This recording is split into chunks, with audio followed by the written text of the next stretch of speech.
भाई और बहनों, मातृशक्ति को नमन। आज हमारा परम सौभाग्य है कि विश्वविख्यात, विश्व के कोने कोने में घूम घूम कर अध्यात्म विज्ञान, सनातन सत्य, कुदरत, कुदरती रचना और कुदरत के कानून के बारे में बताने वाले स्वामी कमलेशानंद जी स्वयं आज कृपा करके हमारे निवेदन पर स्टूडियो में पधारे हैं। हम आपको पाकर के अत्यंत भाग्यशाली हैं। हमने पहले भी देखा कि आपके जब जब हमने प्रवचन सुने हैं, जब जब आपकी अनुभव वाणी को सुना है, तब हम लोगों में कितना परिवर्तन आया है। आपके सैकड़ों सैकड़ों एपिसोड हम YouTube पर सुन चुके हैं और हमारे जीवन की हर समस्या का समाधान कर चुके हैं। ऐसे स्वामी श्री कमलेशानंद जी को पाकर के हम धन्य हुए। स्वामी जी, स्टूडियो में आपका स्वागत है, सत्कार है, अभिनंदन है। जय सच्चिदानंद। जय सच्चिदानंद, जय सच्चिदानंद। स्वामी जी, आपके परिचय की आवश्यकता नहीं है। आप किसी परिचय के मोहताज नहीं हैं, क्योंकि आपको दुनिया अब जानने लग गई है। आज हम आपकी उपलब्धियों के बारे में जानना चाहेंगे कि आपने 15 वर्ष की अवस्था के बाद में ज्ञान दर्शन का अनुभव करना चालू किया, तो अभी तक जो लगभग 45 इयर्स में आपने इस विषय में क्या क्या उपलब्धियां हाजिर की है। यानी कि आप विश्व के कौन कौन से देशों में जाकर के अध्यात्म विज्ञान सनातन सत्य को आपने फैलाया है। देश में विदेश के अंदर कितने सत्संग करवा लिए आपने और कितने YouTube पर आ गए, बुक्स में आ गए, उनका थोड़ा ब्यौरा हमारे जो ये श्रोतागण दर्शकगण हैं वो जानना चाहते हैं। तो आप कृपा करके हमारे को वो सारा ब्यौरा देवें आपकी उपलब्धियों का, क्योंकि हम आपका परिचय तो क्या करें, आपको दुनिया जानती है और आपको उस परिचय की आवश्यकता नहीं। आपका अनुभव वाणी आपका खुद का परिचय है। इसीलिए जो जो उपलब्धियां आपने हासिल की है, जो जो जगत कल्याण के कार्य किए हैं, कृपया उसके बारे में थोड़ा खुलासा दीजिए। जय सच्चिदानंद। सभी दर्शकों को और सुनने वाले को, मुमुक्षु, जिज्ञासु और महात्माओं को, सभी थिंकरों को, विचारक लोगों को मेरा नमस्कार। वैसे तो बचपन से मेरा जीवन, मैं जैन धर्म में पैदा हुआ हूँ अहमदाबाद के अंदर, गुजरात में। और बचपन से ही माता पिता का संस्कार कहो और घरेलू वातावरण कहो और घर के इर्द गिर्द का जो वातावरण था वही कई तरह धार्मिक ही था। और बचपन से मैं ये आध्यात्म मार्ग को जानने की कोशिश कर रहा था अपने लेवल के मुताबिक। तो जैसे 5 साल की उम्र से ही मैंने जैन धर्म का शिक्षा लेना शुरू किया था और 8 साल की उम्र में मेरे को दीक्षा लेने की भावना हुई, जो मैंने अपनी माताजी को बताया था कि मैं ग्रेजुएट होके आप दोनों का आशीर्वाद लेके मैं जैन धर्म में दीक्षा लूंगा। ये मेरी भावना मैंने माताजी के पास व्यक्त किया था। उसके बाद 9 साल की उम्र से लेकर के 15-16 साल की उम्र तक मैंने विश्व के 30-32 धर्मों के धर्म ग्रंथों का अध्ययन में कर चुका था। मेरे को पढ़ने का शौक था, समझने का शौक था और पढ़ने के पीछे मेरा मकसद एक था कि एक धर्म को अगर लाखों लोग जानते हैं, मानते हैं, तो उसमें कुछ तो रहस्य होना चाहिए। बस यही जिज्ञासा से मैं सभी धर्मों का अध्ययन करता था। इसमें हिंदू धर्म का मूलभूत रूप कहेंगे तो जैन, वैष्णव, शिव, स्वामीनारायण, ये इस्कॉन का, ब्रह्मा कुमारी का, ये सभी धर्मों का मैंने बहुत अध्ययन किया। बुद्धिज्म का, जैन थियरी का, फिर कुरान, बाइबल, वो भी कुरान भी अलग अलग प्रकार के हैं, बाइबल भी अलग प्रकार के व्यू पॉइंट से बनाए गए हैं। जैसे वेदांत गीता भी अलग अलग प्रकार के होते हैं। तो ये सब ग्रंथों मैंने बहुत पढ़े, योग की बहुत सारी पुस्तिकाएं मैंने पढ़ी, और इतने सारे दुनिया में धर्म है कि आपने तो कभी भी नाम भी नहीं सुना होगा। ऐसे ऐसे धर्मों विश्व में प्रचलित है, अलग अलग प्रदेश के अंदर, विश्व के भूभाग में, मगर सबकी अपनी अपनी एक प्रेजेंटेशन होती है, व्यक्त करने की क्षमता होती है, और हजारों लाखों लोग मानते भी हैं। तो ये सब मैंने स्टडी किया कि सब धर्म दुनिया वाले क्या कहना चाहते हैं। मेरा शास्त्र पढ़ने का सोच ये नहीं था कि ये क्या गलत है क्या सही है, वो मेरे बाद की बात थी, मगर पहले क्या कहना चाहते थे मास ऑफ पीपल को, ये धर्म ग्रंथ के माध्यम से ये मैंने समझने की कोशिश किया। उसके बाद पैरेलल में हजारों साधु संत सन्यासियों को अलग अलग समय पे मिला, और उनके पास से भी मैंने, उन्होंने जीवन में क्या पाया, क्या अनुभव किया, उनकी सोच क्या है, उनके जीवन का मकसद क्या है, गोल क्या है, ये सब मैं पूछता रहता था साधु संत और सन्यासियों को, योगियों को जब जब मिलता था तब। ऐसे करते करते मैं जीवन में आगे बढ़ा। फिर 16 साल की उम्र मेरी थी, और अक्रम विज्ञानी दादा भगवान, उनकी एक किताब मेरे को मिली, आप्तवाणी भाग 1, वो भी मैंने पढ़ी। 300-325 पाने की पहली भाग 1 है, वो मैंने पढ़ी।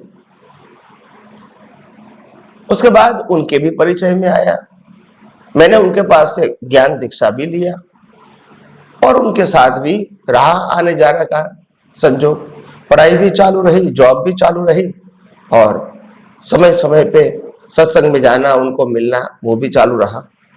और ऐसे करते करते मैं 12 साल तक उनके परिचय में रहा, और अक्रम विज्ञान को भी मैंने जानने की कोशिश किया कि वो क्या बताना चाहते हैं।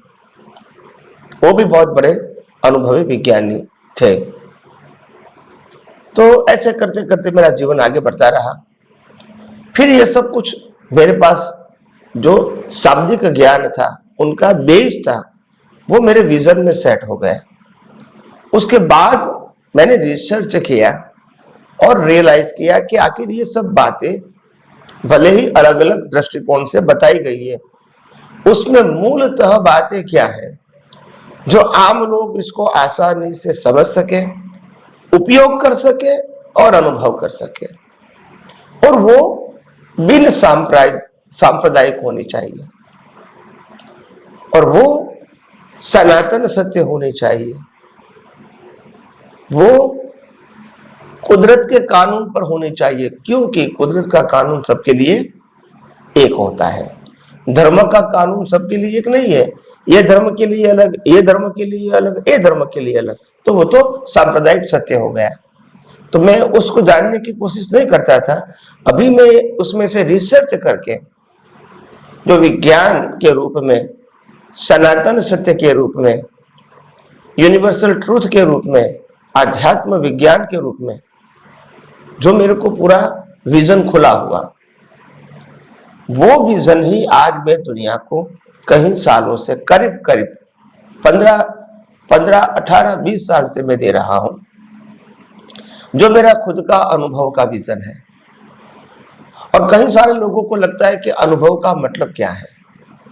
अनुभव का मतलब होता है दुनिया का जो सनातन सत्य है, जिसको हम कुदरत का कानून कहते हैं, वो आपकी दृष्टि में खुला हो जाए, वो आपका अनुभव है। अगर केवल ज्ञान में क्या होता है, ब्रह्मांड का रहस्य खुला हो जाता है। ब्रह्मांड तो वही का वही है, रहस्य खुला होना, इसको अनुभूति कहते हैं। अनुभूति का मतलब प्राप्ति नहीं है, अनुभूति का मतलब होता है सनातन सत्य खुला हो जाना।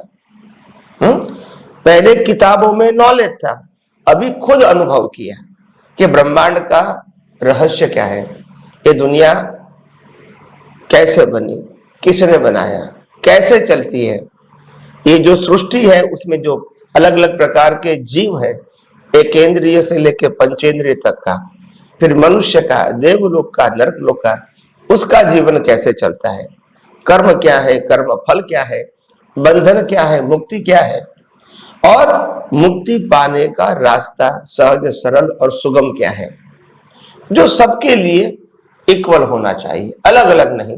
धर्म अलग अलग हो सकते हैं, मुक्ति का मार्ग अलग अलग वास्तव में नहीं हो सकता है, मगर मुक्ति का मार्ग अलग अलग बताओगे मतलब वो सांप्रदायिक सत्य हो गया।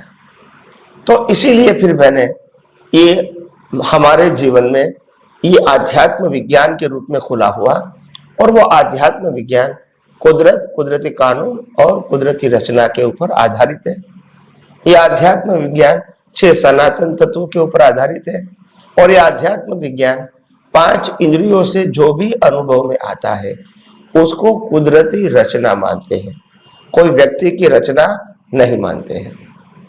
तो इसीलिए अभी तक मैं देश विदेश में जाता हूं। वैसे तो मैं 93 तक भारतवर्ष में ही घूमता रहता था, क्योंकि पढ़ाई भी था, जॉब भी था और सत्संग भी करता था समय समय मिलने पे।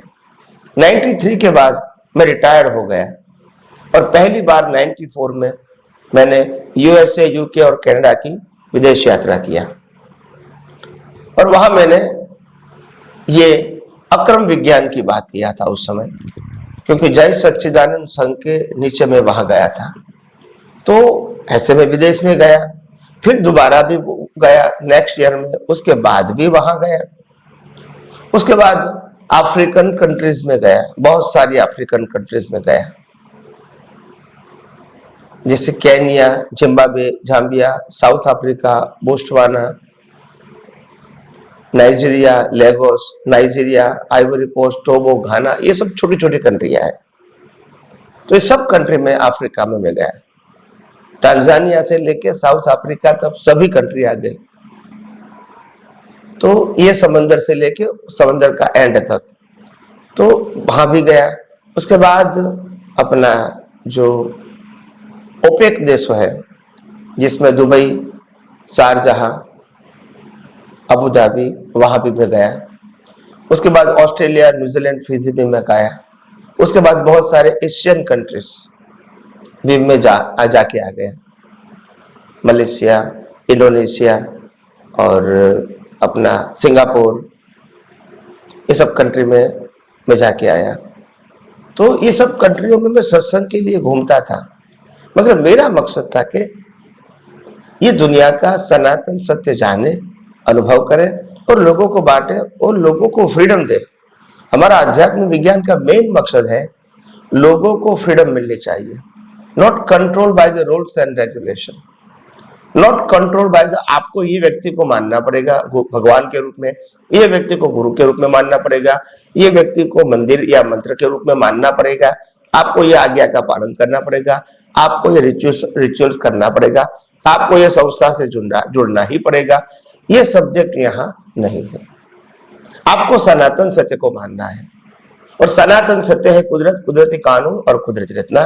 सनातन सत्य यूनिवर्सल ट्रुथ के 6 सनातन तत्व, तो ये मानना पड़ेगा। तो ये समझना है हमको कोई व्यक्ति को नहीं समझना है। तो धीरे धीरे मैंने समाज के हजारों लोगों को बताया कि धर्म का मतलब यू फॉलो द फॉर्मेट, धर्म का मतलब यू फॉलो द फॉर्मेट, और फॉर्मेट का मीनिंग है एक भगवान को मानना, एक गुरु को मानना, एक मंदिर मंत्र को मानना, संस्था को मानना, रिचुअल्स को मानना, फिर उसके नीचे वर्तमान गुरु शिष्य को मानना, और बहुत सारे फंक्शन में जाना। एक ही धर्म के, मैं उसको फॉर्मेट कहता हूँ। शास्त्र को भी मानना, मैं उसको फॉर्मेट कहता हूँ। तो ये फॉर्मेट सबके अंदर एक ही है। भगवान का टाइटल चेंज होगा, भगवान तो रहेगा, गुरु का टाइटल चेंज होगा, गुरु तो रहेगा, मंदिर का टाइटल चेंज होगा, मंदिर तो रहेगा। कोई जैन धर्म में जाए तो जैन मंदिर में जाएगा, वैष्णव मंदिर में जाएगा, शिव स्वामीनारायण में, अलग अलग मंदिर जाएगा, मंदिर का टाइटल रहेगा। तो मैं टाइटल को फॉर्मेट कहता हूँ। तो जो फॉर्मेट को मानते हैं और फॉलो करते हैं, फॉर्मेट को मानते मतलब फॉर्मेट को पुरुषार्थ मानते हैं, बस तो ये धर्म है, सांप्रदायिक धर्म।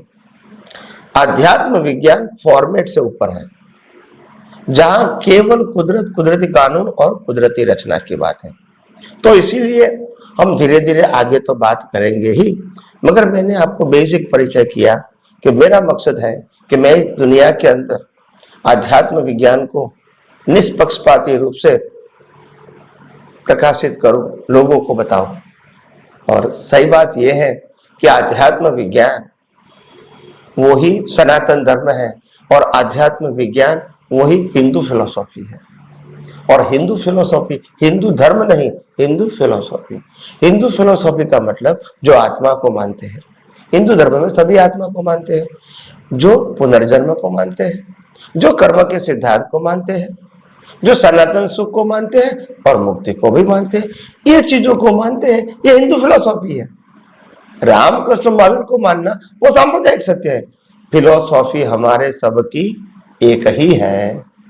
तो मैं फिलॉसफी की बात करता हूँ, हिंदू फिलॉसफी कहो, सनातन धर्म को या आध्यात्म विज्ञान कहो, एक ही है, मगर इसमें फॉर्मेट नहीं होता है। और समय समय पे रामकृष्ण महावीर जैसे अनेक ज्ञानी पुरुषों ने यही सनातन सत्य को अनुभव करके लोगों को उजागर किया है। तो सनातन सत्य तो एक था, एक है और एक ही रहेगा। समय समय पे महान पुरुषों ने अनुभव किया और लोगों को बांटा, मगर बाद में उनके जाने के बाद वो संप्रदाय बन गए। तो संप्रदाय बन गए, बाद में लोगों को सनातन सत्य समझ में नहीं आएगा, क्योंकि फॉर्मेट में चले गए। पुरुषार्थ फॉर्मेट में मानते हैं, तो इसीलिए फिर उससे बाहर निकलना आम जनता के लिए आसान नहीं है। तो जैसे ही उनको इन फ्यूचर में ऐसे अनुभवी ज्ञानी पुरुष मिलेंगे तो वो फॉर्मेट से उनको बाहर निकालेंगे। फॉर्मेट से बाहर निकालने का मतलब फॉर्मेट नहीं करना वो नहीं है, फॉर्मेट करना की क्रिया चालू रहेगी, मगर पहले फॉर्मेट को फॉलो करके आप उसको पुरुषार्थ मानते थे, अभी उसको कुदरती रचना मानोगे। अभी कुदरती रचना देखना वो पुरुषार्थ है, फॉर्मेट फॉलो करना वो कुदरती रचना यानी कर्म का फल है। और कर्म का फल जो है उसको देखना कुदरती रचना के रूप में, यह अध्यात्म विज्ञान का पुरुषार्थ है। और इसीलिए पहले फॉर्मेट को ही पुरुषार्थ मानते थे, पूजा करना, आरती करना, भक्ति करना, इसको मैं पुरुषार्थ मानता था। अभी समझ में आ गया, अभी समझ में आ गया कि अध्यात्म विज्ञान के अंदर कुदरत को समझना, 6 तत्व कुदरती कानून को समझना, कुदरती कानून को समझना और कुदरती रचना को समझना, बस ये इंपॉर्टेंट बात है। तो धीरे धीरे हम आध्यात्म विज्ञान की बात और विस्तार से करते रहेंगे, जैसे जैसे प्रश्न आएगा वैसे। स्वामी जी, आपका बहुत बहुत धन्यवाद। आपने पिछले 30-40 साल का जो भीतर का मंथन है, जो आप बिलोना लेकर के और जो नवनीत निकाल रहे थे, वो नवनीत आपने हमारे श्रोताओं दर्शकों को बताया। हम आपके बहुत कृतज्ञ हैं।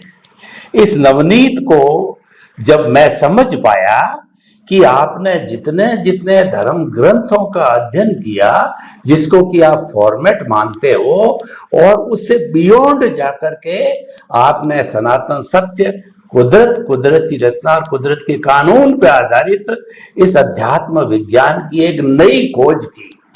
तो हमारे श्रोतागण ये जानना चाहते हैं कि आखिर ये सनातन सत्य क्या है, और इसको और भी हम अभी, क्योंकि समय कम रहेगा, तो अभी हम सनातन सत्य के बारे में जानना चाहेंगे। फिर अगले समय के अंदर जो है हम कुदरत, कुदरती स्नार, कुदरत के कानून जो आपका आधार है उसके बारे में जानना चाहेंगे। तो कृपया एक बार हमें ये बतावें कि आखिर सबका नवनीत, सबका ऐसा कौन सा कॉमन चीज है सनातन सत्य जो कि मनुष्य मात्र पे लागू होता है, और वो धर्म के फॉर्मेट के बियॉन्ड है। उस सनातन सत्य को आप किस रूप में प्रस्तुत करते हैं, हमारे दर्शकों को और हमारे श्रोताओं को भी कृपया बताने की कृपा करें। जी जी, सनातन सत्य का मतलब होता है कुदरत का कानून, जिसका कोई क्रिएटर नहीं होता है।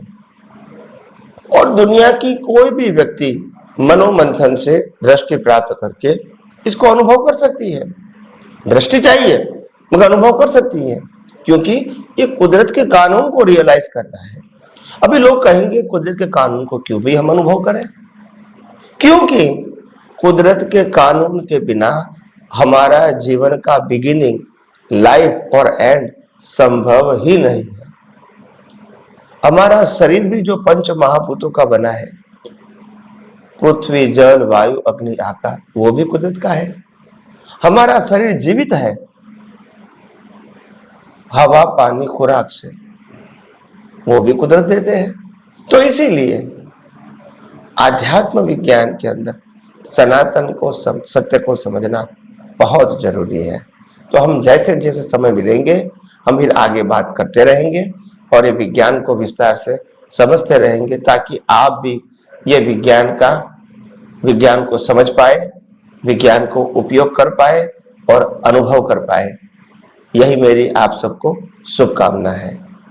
स्वामी जी, सनातन सत्य की आपने बहुत सरल परिभाषा दी, जो कि एकदम कॉमन परिभाषा है। उसके अंदर कोई शास्त्र पढ़ना, उसके अंदर कोई लंबा चौड़ा अध्ययन करना, श्लोक याद करना, रटना, ऐसा कुछ नहीं है। कि जो कुदरत का जो कानून है, जिसके आधार पे कुदरत चलती है और हम सभी उससे पलते हैं, पोसते हैं, तो आखिर वह कुदरत का कानून क्या है वो भी हम बताइए। हम धीरे धीरे तह तक जाना चाहते हैं कि आपका जो जितना भी सिद्धांत है, एक एक चीज को हम स्पष्टीकरण करके और धारण करना चाहते हैं। कृपया कुदरत के कानून के बारे में भी बताइए। तो कुदरत के कानून के बारे में हम आपको समय की मर्यादा के अधीन नेक्स्ट एपिसोड में बताएंगे। जय सच्चिदानंद।